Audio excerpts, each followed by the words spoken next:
नावतु सहनौ भुनक्तु सह वीर्यङ्करवावहै तेजस्विनावधीतमस्तु मा विद्विषावहै। ॐ शान्तिः। हरिः ॐ श्रीगुरुभ्यो नमः।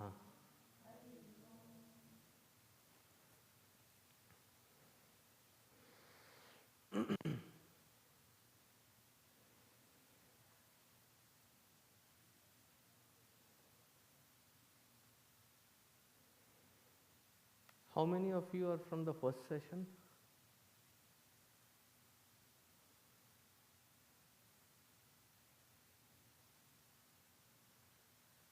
How many from second session?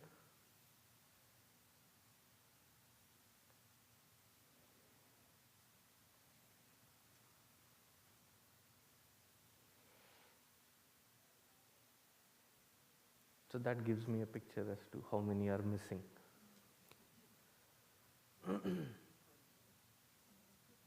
Haji?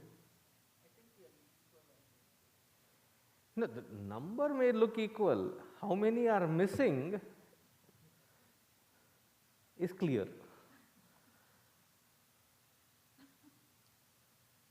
मेरे देखने का अंदाज अलग होता है. But that doesn't make it sanctified.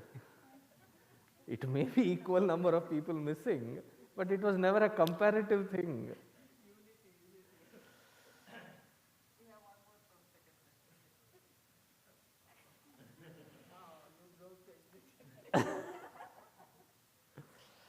Okay. Those of you who are following these last 3 weeks of what I'm sharing in the teacher's satsang, I have a request that on Sundays there are 2 more lectures that happen, one in the first session and one in the second session. So please look into those discourses on the same topic, because they are not repeat. They are almost like a continuation from one topic to the other to the other. So you would actually benefit to know more about through the entire series.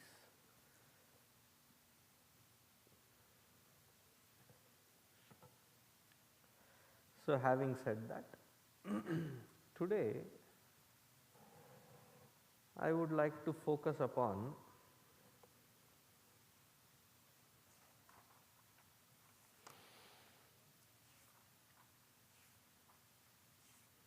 before I'll tell you as to what we focus upon. When we research into or dwell into or delve into who are we as Indians, what is our present, what is our past, what is our history, who are we? हम है कौन? नांगल यार, नाव यारू,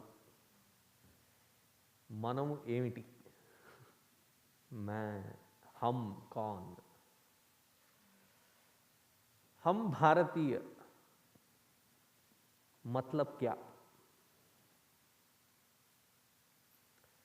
We get such confusing answers.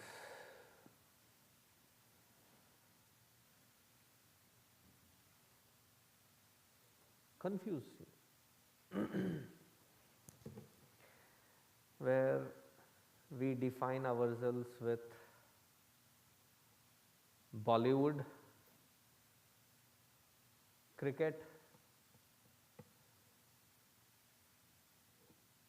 maybe Tollywood, Collywood, Sandalwood. Do you know Kannada cine industry is called Sandalwood? You have been just informed.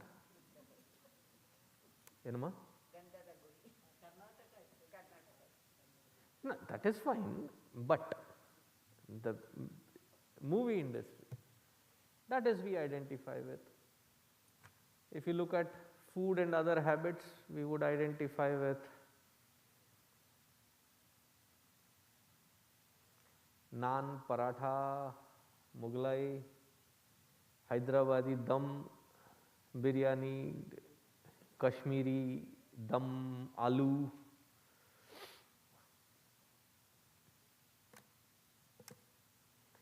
And if you go into Parama Pujya, all-knowing Googlananda,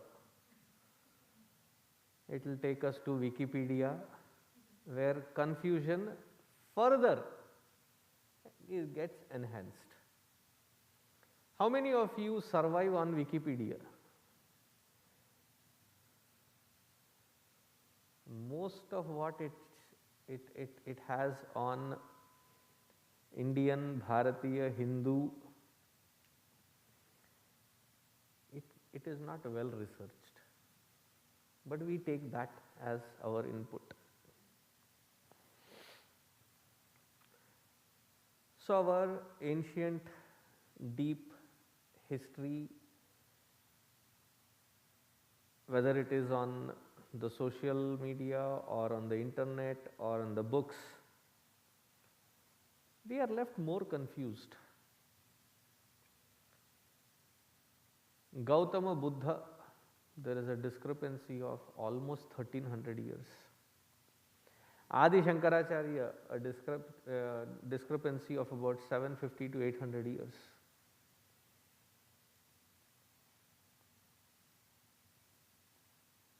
See, when you talk of Jesus the Christ, how many years ago was he walking on the surface of earth? What is the answer?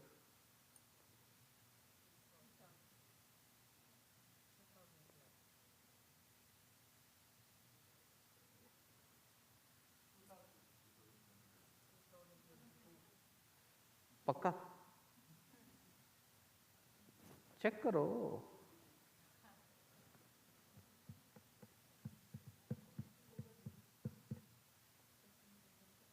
पक्का?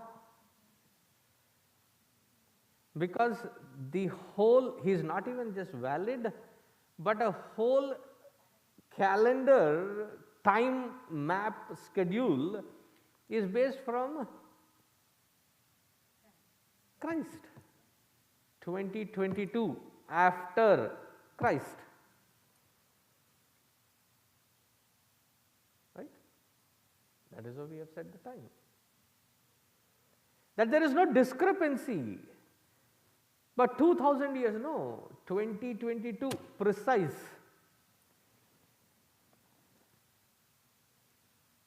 When was Muhammad?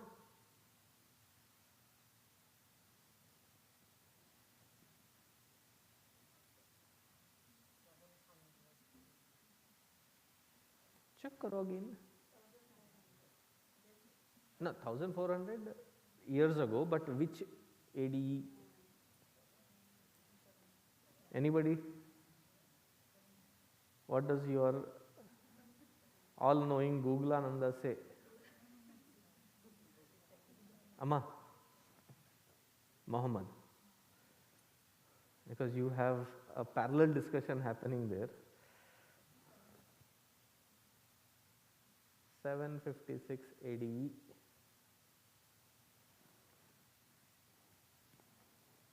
Cheppandamma. Waiting. 570 AD. Right? There is a precision. Panini. No, before Panini, Patanjali. First of all, it is not Patanjali. Patanjali, no. For God's sake, you are Hindu. Please pronounce your Hindu names properly.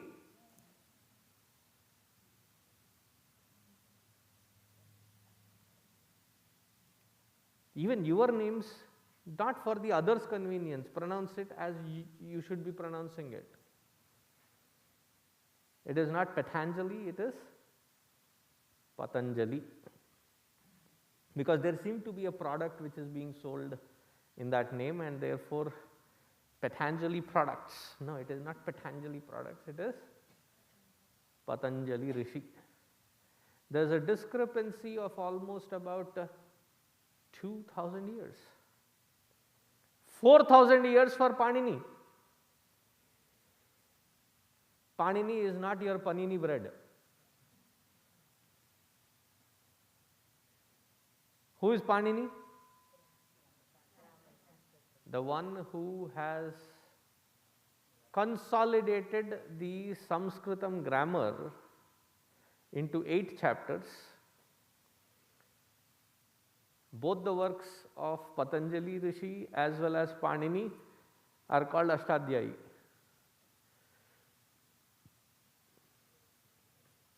One is Ashtanga Yoga, the other one is Ashtadhyayi. Ashta Adhyayi, 8 chapters on grammar. But when you look at the Google, the dates are confusing. The sequences are skewed.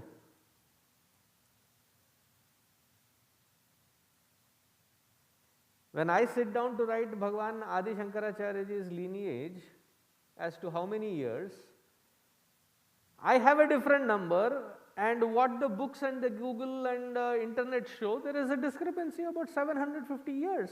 There is no precision.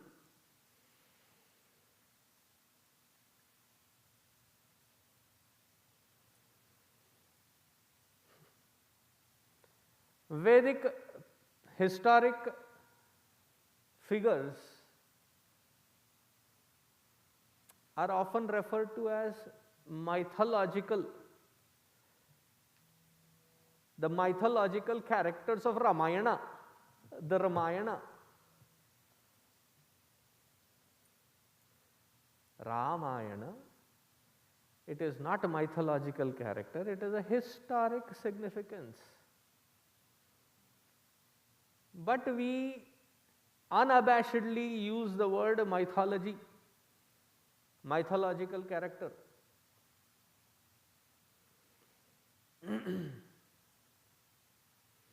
And if somebody were to academically challenge, we are told that our people of the ancient, they were pretty sloppy in maintaining the history, that there is not a valid history.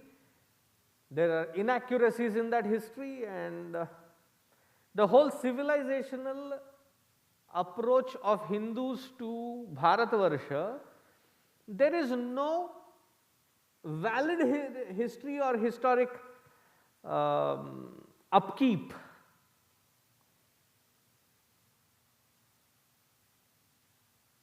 Oh, what is written in the Puranas, it is of no consequence because it is unscientific.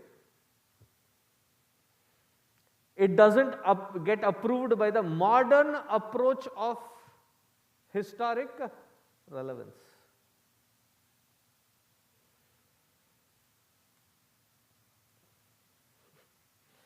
If further pushed, we are told, you as a civilization, you as a country did not exist. India is a concept that was brought in after the British united the broken pieces of India into one and gave it to you on a golden platter. Prior to that, you were nothing. And they had a East India Company way back in London. Before they came and attacked into India, they had a concept of India, but we did not have a concept of India. Our Itihasa is called Mahabharata, but there was no concept of Bharata. That is what we are told. It is not just that we are told, many of us in this generation have come to believe that that must be true. That a scientific modern Hindu mind, when I say those things, मेरे लिए गाली लगते हैं सब कुछ. Scientific modern Hindu mind is is the greatest gali that I can invent to our generation. How do I translate gali into English? Curse word.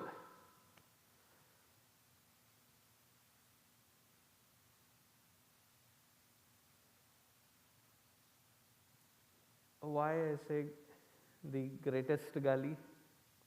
The modern. We have come to believe that I don't know if there was Rama, I don't know if there was Krishna, I don't know if Mahabharata really happened or Ramayana really happened, whether the Dushyanta lived or not, Damayanti lived or not, Nala, Neela, I don't know. But it has some moral in it, I'm okay with the morals of it. The very identity is gone. And for the last few weeks I have been making it as my business to speak only on this. There is a segment of this modern, educated, illiterate called a Hindu, oxymoron. At least 2 or 3 of them came and said, Swamiji, ये गड़े मुर्दे क्यों उखाड़ रहे हो? Why are you digging up this past? It will only leave bitterness in our mouth, and all this animosity you should forget and forge ahead with newness.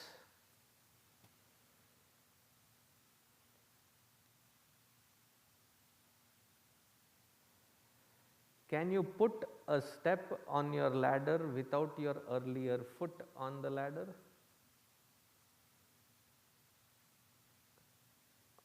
If you can, then you are the Superman or the Superwoman, because he doesn't need a ladder and he'll fly. For the rest of the mortals, you need the base of the earlier step so that you can step forward. To say that the earlier step is redundant is to say that your parents, your ancestors, they're redundant. It's as intimate as that, as personal as that. Okay, let's put emotions aside. Scientific, right? Scientific Hindu, new generation. Even if you take the field of sciences, I was just discussing it in the earlier class as well. There are 2 kinds of research,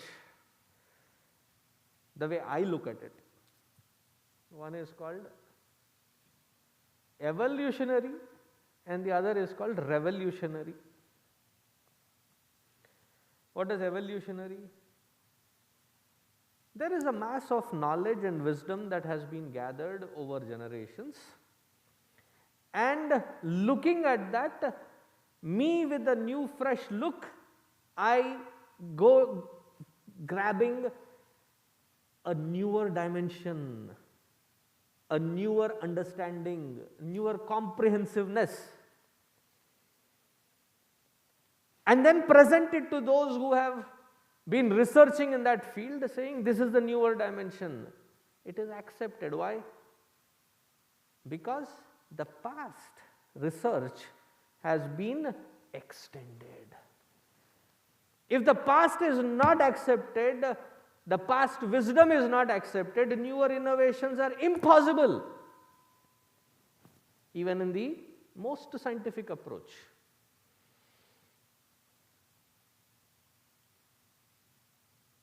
To say that the past is redundant, I would rather say those who don't learn from their own past make the same mistakes again and again.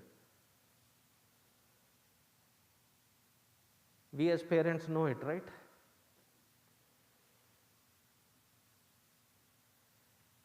Your own members in the family, you keep telling the same thing again and again. almost on a daily basis, nagging basis.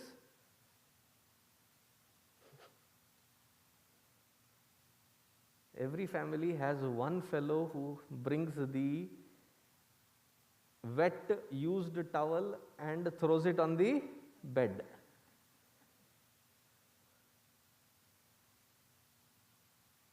Whether it is the oldest kid or the youngest kid.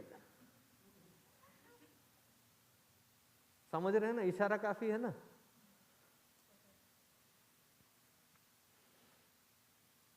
And you keep repeating the same thing. And what is one thing that you repeat in your repetition as a common baseline? Huh? What did you say? It's not I told you before. How many times do I have to tell you the same thing again and again and again? When will you grow up? Not learning from the past is considered as inability to grow in our own wisdom, in our own day-to-day habit. If it is applicable and that is what is our belief in our day-to-day interaction, how come collectively it is not applicable?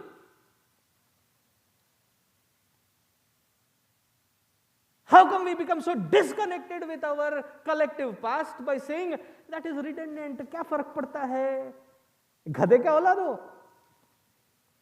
To say that it is not disconnected. That means my ancestors, my rishi, parampara, wisdom, everything is disconnected. When my day-to-day that disconnect, it says, it means, I infer that it is the very sign of not growing in proper direction. Have I made that connect? That history you cannot disconnect from. But why do we have such a disconnect when it comes to our own deep ancient history?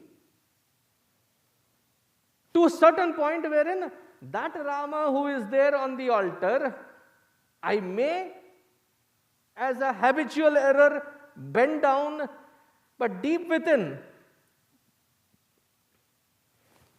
पता नहीं यार, था भी कि नहीं. I don't know if he existed or not.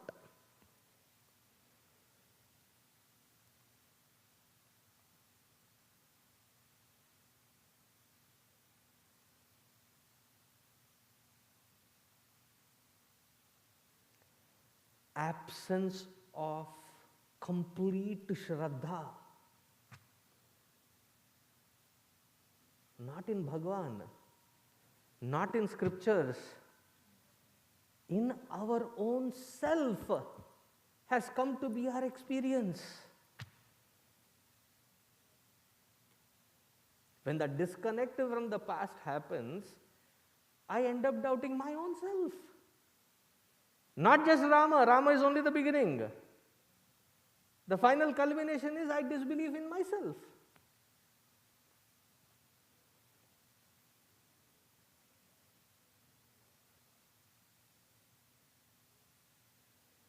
A Kathakar that I recently met in India, who speaks on Ramayana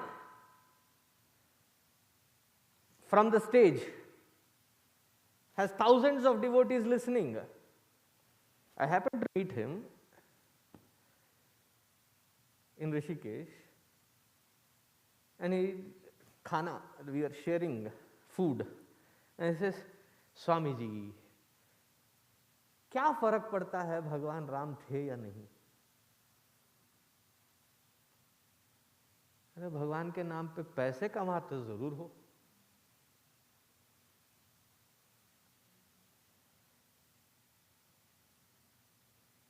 Am I getting across?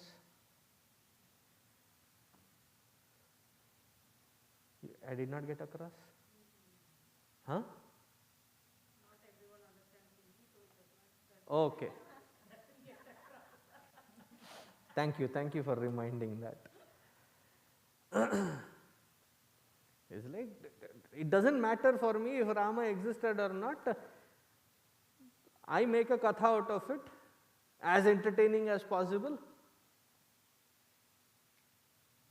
The history of Rama has become an entertainment. No, actually, I have a lot of things to cover. Okay, quickly.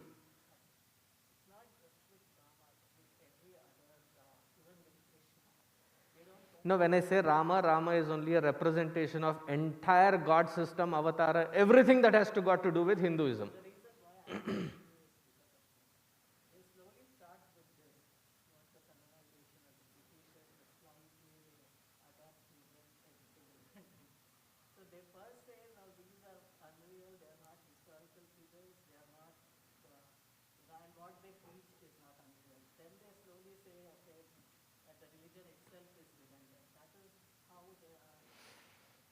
So the reason all of this happens, where suddenly a Hindu is Hindu-phobic.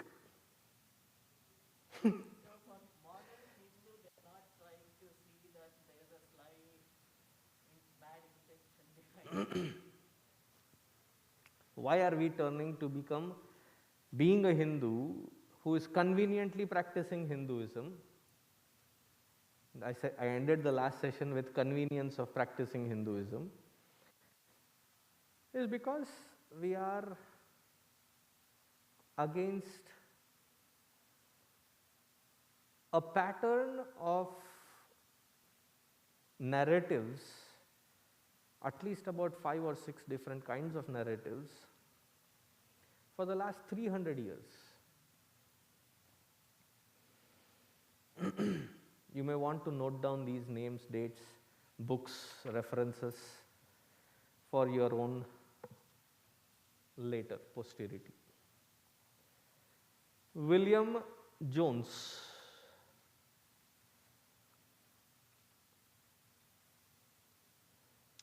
1746 to 1794.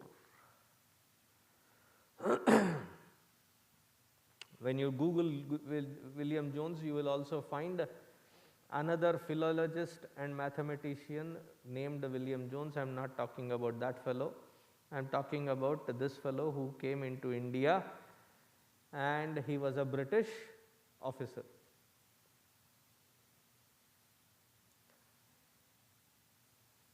Now, when William Jones came to India, he was one of those theologists. He was a theologist as well. He got a shock of his life. Why shock of his life? According to his upbringing, he saw, according to his upbringing meaning, the Christian way of life that he had been brought up in, that God created this world about 4004 BCE. Christ, उससे 4000 साल पूर्व, 4000 years before that, is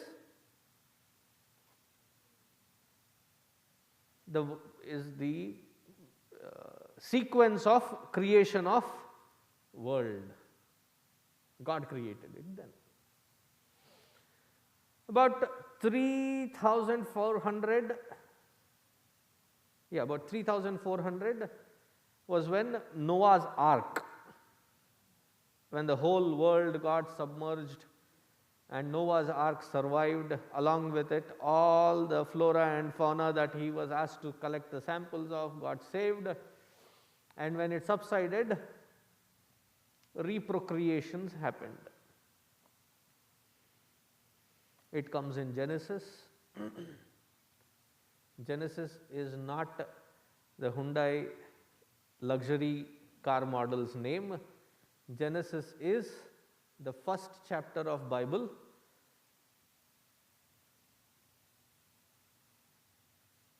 कभी पढ़ा है Bible? ठीक है. Genesis is the first chapter. Genesis means the beginning. In that there is the 13th and 14th segment verses which talk about Noah's Ark. And in his own writing, William Jones's own writing, the book is called The Gods of Greece, Italy and India, Asiatic Research, several volumes. I am talking of the first volume, where he says, after reaching India, now I have comparison, learning about what I learnt through the Vedas, Puranas, Smriti and Itihasa. These are his words, okay. Either the first 11 chapters of our Bible is true, or the whole fabric of our national religion is false. And then he continues to say, of course, I believe in the sanctity of our biblical claim, specifically in Genesis.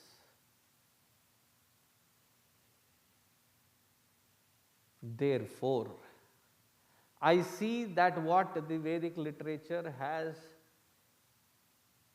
is nothing but false claims.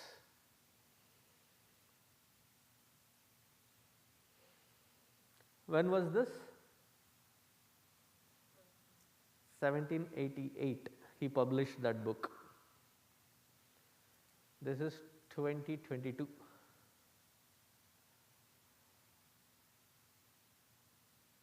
Because you have been raised with a book which has 4,000 years history. God created it at that point. Now here is a system, a thriving system, a thriving civilization, where Mahabharata is 3200 BC, right? 5000 साल पहले, 5000 years ago. Patanjali Rishi, 6000 BCE. Oh, when you refer to these names in Google, Wikipedia, Britannica, BBC, you will find that Patanjali Rishi is plus or minus 2300 BC, like 2300, meaning there is a discrepancy of 400 years in their own claim. But it is only 200 BC, whereas known historic reference that we can give is 6000 BCE. किसकी बात कर रहे हैं? पतंजलि जी. And of the likes of Deepak Chopra misappropriating yoga, he says yoga is not Hindu. The Yoga Sutras by Patanjali, it is not even Hindu, because he was born in Pakistan. Damn. बेवकूफ बनाना कोई इनसे सीखे भाई. 6000 BCE there was no Pakistan.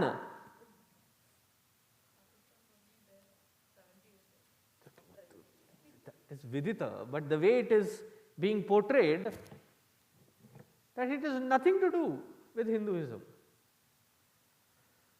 Bhagavan Vedavyasa.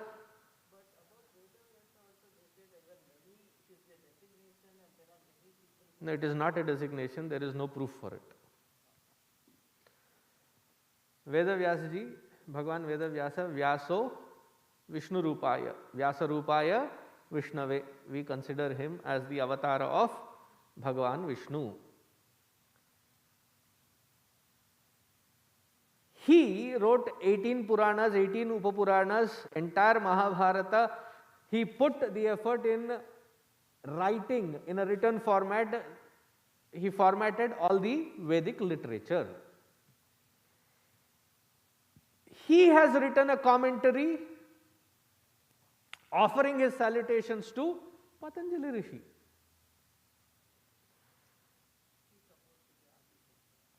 No, I am giving you valid proof, physical, tangible proof That Patanjali Rishi is not 200 BCE as claimed. Vedavyasa Bhagavan himself has written a commentary on the work of Patanjali Rishi, and he says that Sahasra, like few thousand years before me, this Patanjali Rishi gave this comprehensive work on the system of yoga. Saluting him, I write this commentary. I have read that commentary. So Patanjali Rishi is definitely not 200 BCE. Panini Rishi, he is the one who is mentioned by Patanjali. The reason I am going in this sequence is each one of these works mentions the earlier one. Thereby I am establishing a chronological order. And he is 8000 BCE. And what does the Britannica or Google or Wikipedia claim? 600, anywhere between 600 to 900 BCE.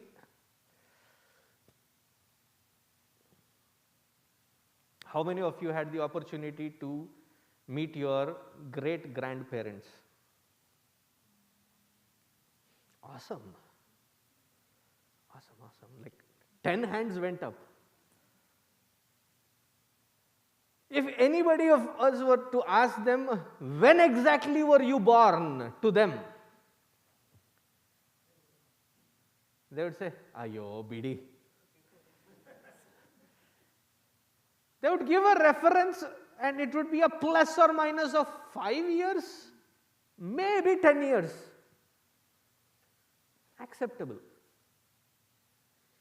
Here, it is a plus or minus 300 to 400 years. ऐसा कैसे हो सकता है भाई?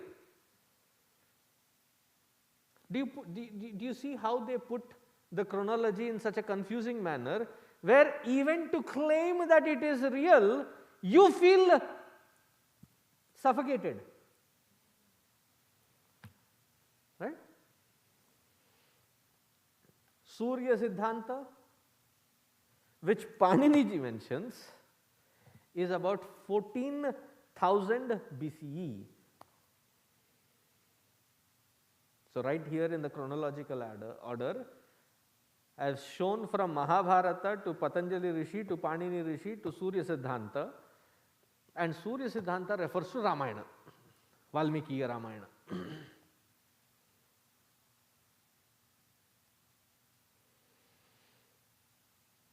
And Vedas,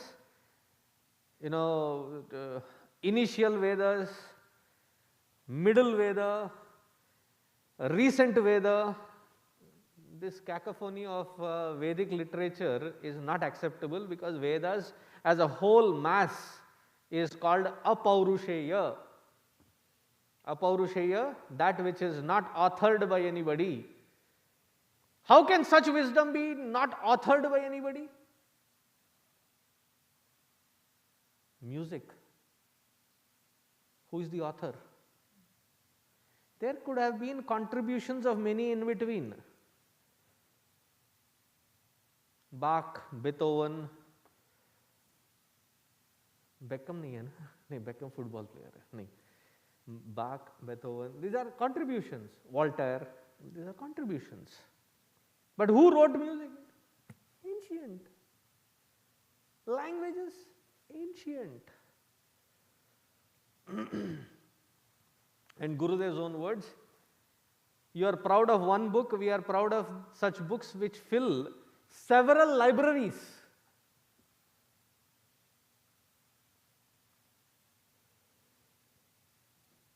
The entire Vedic literature. Now, this William Jones, when he saw this chronology, especially when you go through the Puranic literature, you will be amazed that we are told that we didn't know how to maintain history. We know precisely how to. Bhagavan Rama belonged to which lineage? Huh? Ikshvaku Kula. In that Ikshvaku Kula, he was a monarch. What number is he on?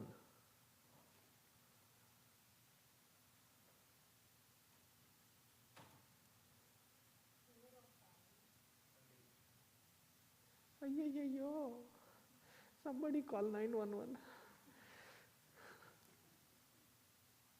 Bhagwan Rama, ma. Ikshvaku Kula. What number was he on? Like 64. Dasharatha was 63.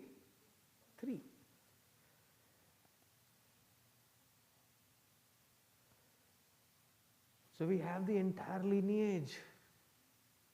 When you read Ramayana, it is in Telugu we have a saying, Ramayana quick. Ramayana is katte kotte teche. That is Ramayana. Any Telugu people here? Have you heard of this? Katte kotte teche. Katte means the one who constructed the bridge, Ramasetu. Ravana kotte, like he destroyed Ravana. Teche, he brought back Sita ji. Done. Etat Ramayanam. Now when you go shloka by shloka, word by word, you will be amazed that the kingdoms established by Lakshmana, पता है क्या है?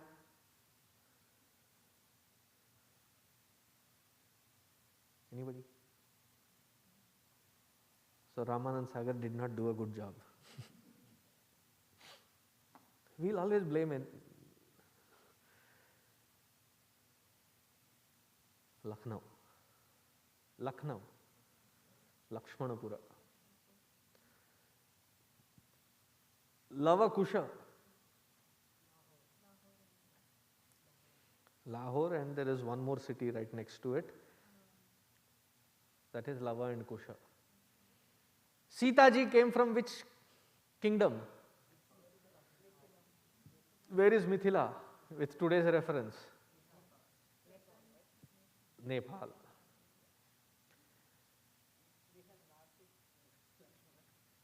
Haji?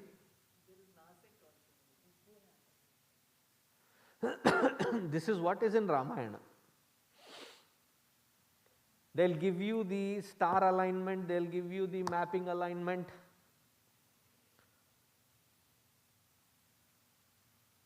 But William Jones could not fathom either, in his own words, either the first 11 chapters of Genesis are true or the whole fabric of our national religion is false, which I don't believe so. Therefore, this must be fabricated. The whole Vedic literature is fabrication. Then came, so William Jones came to India, got shocked, went back. Then he sent another research scholar, his name was Thomas Babington Macaulay, who you and I recognize as, हाँ होगा उसके बाप का Lord McClay. गुस्सा आता है यार. Lord Macaulay, his name was Thomas Babington Macaulay. He was born 1800, he lived a very short life, 1859 he died. He was the Secretary of War of the British, and he was sent to India. There are his letters, which is compiled in a book called Life and Letters of Macaulay. Letters to his sister, letters to his wife are a part of that? Okay, okay. I thought you were all quit India. So, Lord Macaulay, he wrote these letters, and a very descriptive letters that he wrote. In fact, a sad irony that when he came to India, he wrote his letters to his sister, who passed away within 3 months after he came to India, but he did not know it for almost about 3 years later, after which he stopped writing letters to his sister or anything in such detail in a letter. So, what was his assessment after the input given by William Jones? So, he said, after studying the Vedic literature, I find that Vedic literature is the heart and soul of this land, this civilization. Not just religion, not just customs, but the entire civilization fabric. Vedic literature is its heart and soul. Before we can do, we need to create an unrest in the Indian society by exploiting the differences between the Mohammedans and Hindus. Create unrest, which to this day is the political ploy that is applied by you know who. The joke is, what is the opposite of con? Pro. What is the opposite of progress? Congress.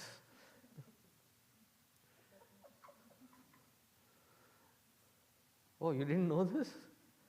Okay. Anyway.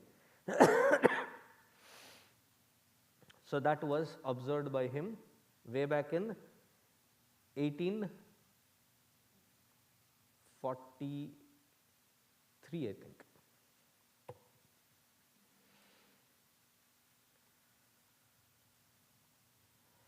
Then he said, because it was during his very lifetime, he saw the 1857 revolution, and then he concluded decisively that we need to abolish the abhorrent native education system and its disgustingly primitive, unscientific methods,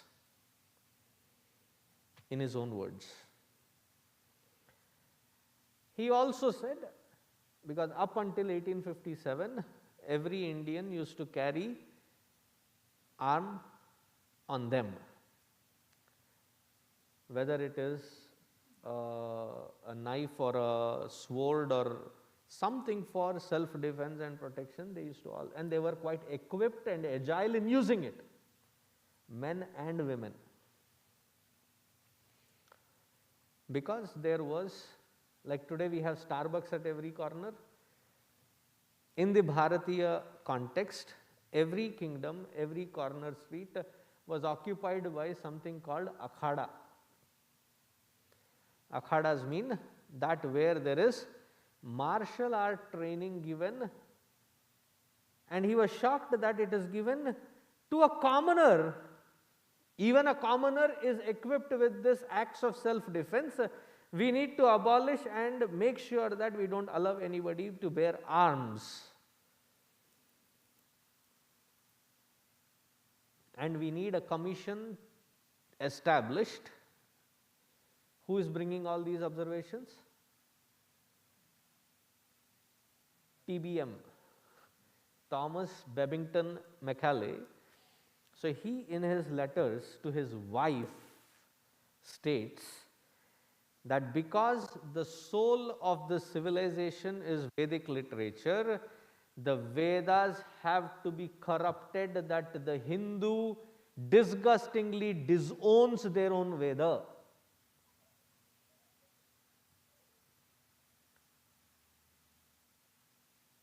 So we need to set up a commission which can work on reinterpreting,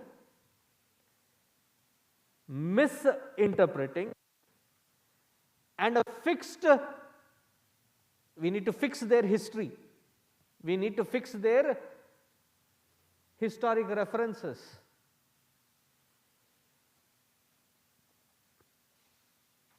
Because it is not universal and scientific in its approach.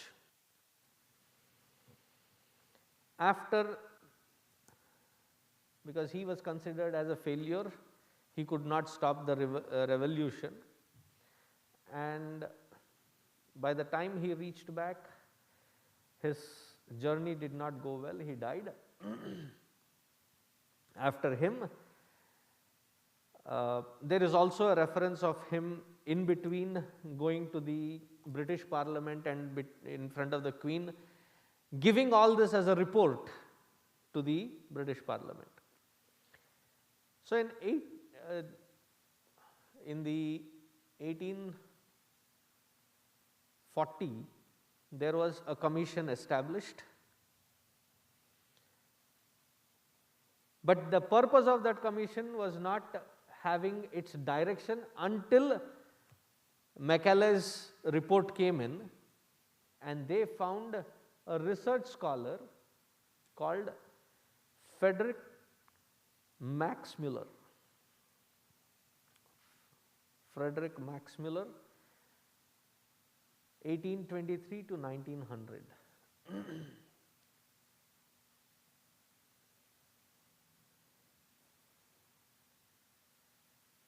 Who believed as his sanctified duty to carry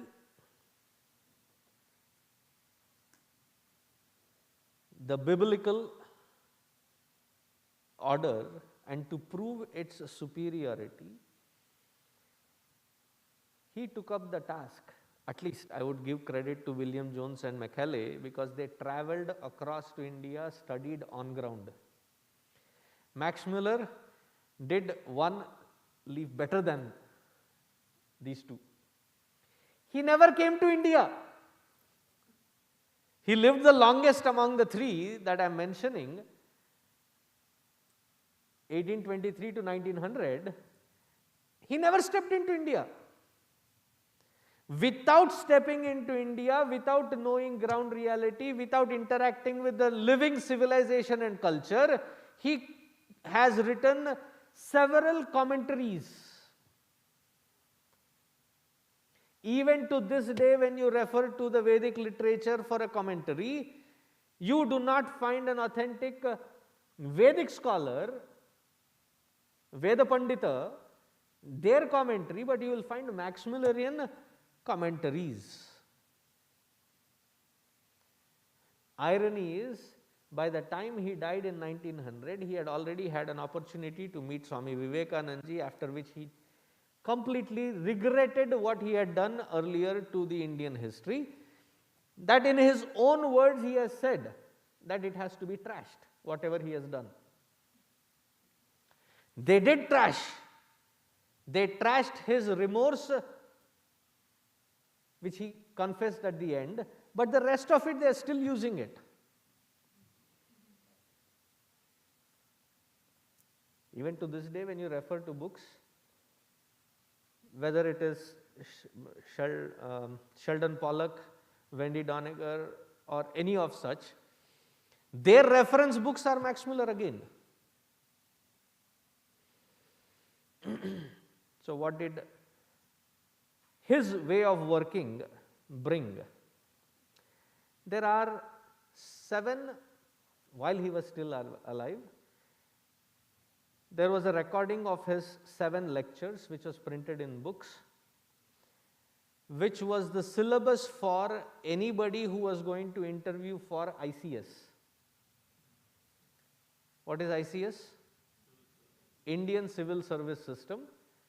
These 7 lectures were an integral part of anybody who wanted to be selected for ICS. His lectures were what can India teach, on the truthful character of Hindu, the second lecture, human interests of Sanskrit, objections, in parenthesis you have to understand, on being a Hindu. That the title of that whole lecture was Objections. The lessons from the Vedas, the Vedic idols and deities. At least we as Hindus should not use the word idol. Can you please check what idol means?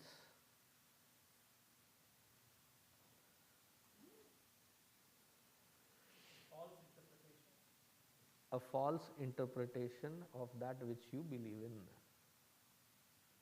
By even calling us as idol worshippers,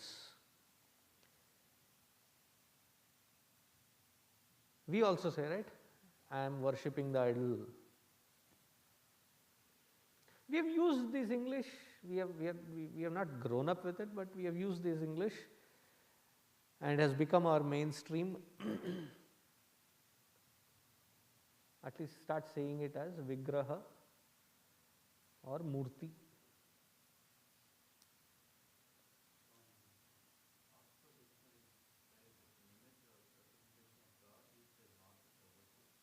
Now go to its origin of word.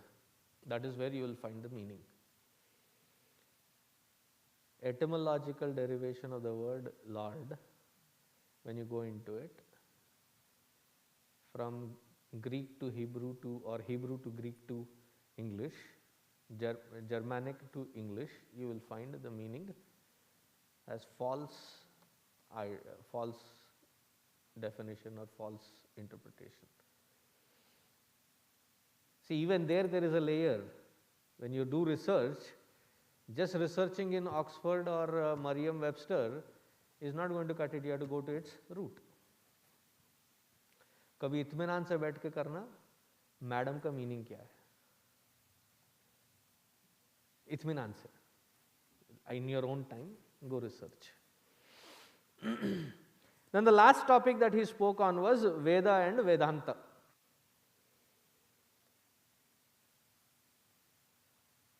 Am I getting across? Now this became his belief system, and what does he say in one of the works that he has written on what can India teach? He says, I strongly believe that Hinduism and its history is very unauthentic and definitely needs heavy reforms. Why? So that we can superimpose Christianity on a Hindu mind where that subject rejects Hinduism and nothing can bring it back into the roots again. Meaning, if they force it away, they can always go back to it. The Hindu can go back to it. But if they abandon it themselves like that, to get back to it becomes not just difficulty but an impossibility. So 1700 William Jones, beginning 1800 was Macaulay, Babington Macaulay, and then came Max Muller. And what did this lead to? It led to something called a couple of theories. One is called the Aryan invasion theory, then the Indo-Proto-European language, Proto-Indo-European language system, then the Aryan immigration, not invasion but immigration, they shifted, and there are several others.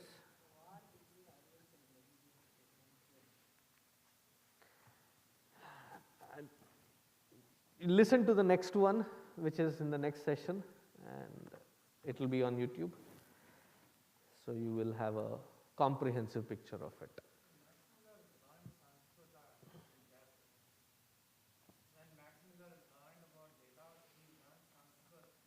Where did he learn it?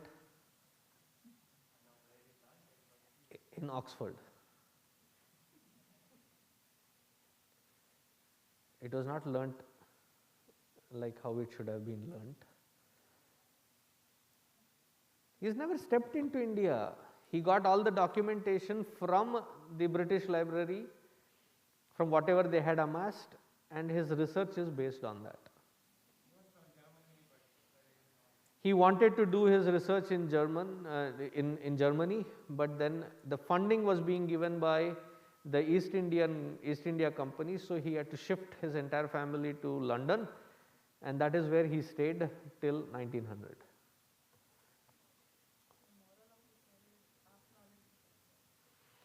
No, he was not having half knowledge.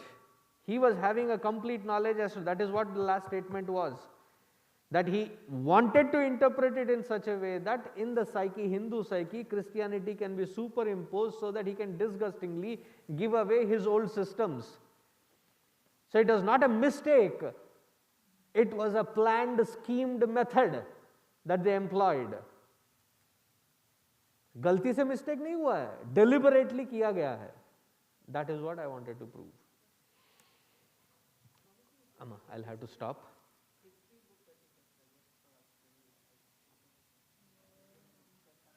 No, there are some.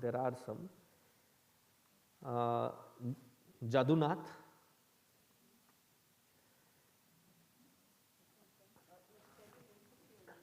MC Majumdar, then Meenakshi Jain. These are all the authors, but I would say start with MC Majumdar. The only concept there is, during his time of this, the Aryan invasion theory was quite impactful.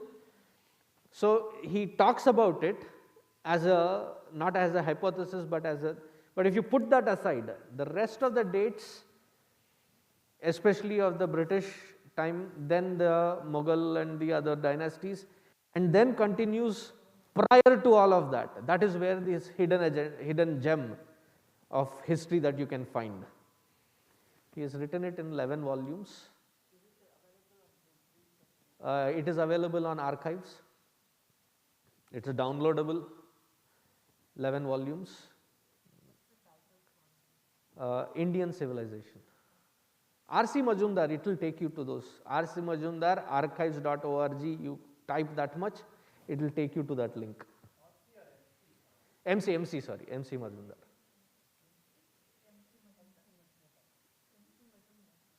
I started saying it as MC Majumdar, somewhere in between it became RC. MC Majumdar. I'll stop here.